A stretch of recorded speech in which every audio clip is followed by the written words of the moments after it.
Hello বন্ধুরা, তোমরা সবাই কেমন আছো? আশা করি তোমরা সবাই ভালো আছো। তো আজকে একটি নতুন ভিডিও নিয়ে তোমাদের সামনে হাজির হলাম।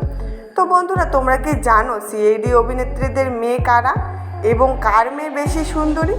জানতে হলে ভিডিওটিতে একটি লাইক দিয়ে ভিডিওটি শেষ পর্যন্ত দেখতে হবে। প্রথমে আমরা জানবো সিআইডি ইন্সপেক্টর শ্রেয়ার সম্পর্কে। শ্রেয়ার আসল নাম জাহ্নবী শ্বেতা। তিনি 2012 সালে সিআইডিতে অভিনয় শুরু করেন। তারপর তিনি নিশান্ত গোপালিয়াকে বিয়ে করেন। নিশান্ত গোপালিয়া একজন বিজনেসম্যান। তাদের নির্ভী গোপালিয়া নামে একটি কন্যা সন্তান আছে। এরপর আমরা জানবো সিআইডি ইন্সপেক্টর অদিতি সম্পর্কে।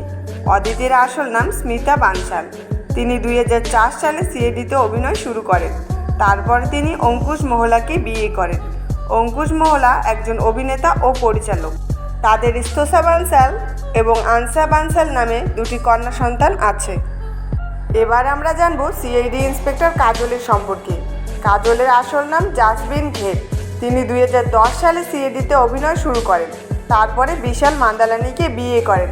বিশাল মান্দালানি একজন বিজনেসম্যান। তাদের নায়রা নামে একটি কন্যা সন্তান আছে। এবার আমরা জানবো সিআইডি ইন্সপেক্টর প্রিয়াঙ্কার সম্পর্কে। প্রিয়াঙ্কার আসল নাম সাই দেওদার। তিনি 2005 সালে সিআইডিতে অভিনয় শুরু করেন। তারপর তিনি শক্তি আনন্দকে বিয়ে করেন। শক্তি আনন্দ পেশায় একজন অভিনেতা। তাদের নক্ষত্র আনন্দ নামে একটি কন্যা সন্তান আছে। তো বন্ধুরা, এই ছিল আজকে ভিডিওটি যদি আপনাদের ভালো লাগে তবে চ্যানেলটিকে সাবস্ক্রাইব করে পাশে থাকবেন। দেখা হচ্ছে পরের একটা নতুন ভিডিওতে। ভালো থাকবেন, সুস্থ থাকবেন, ধন্যবাদ।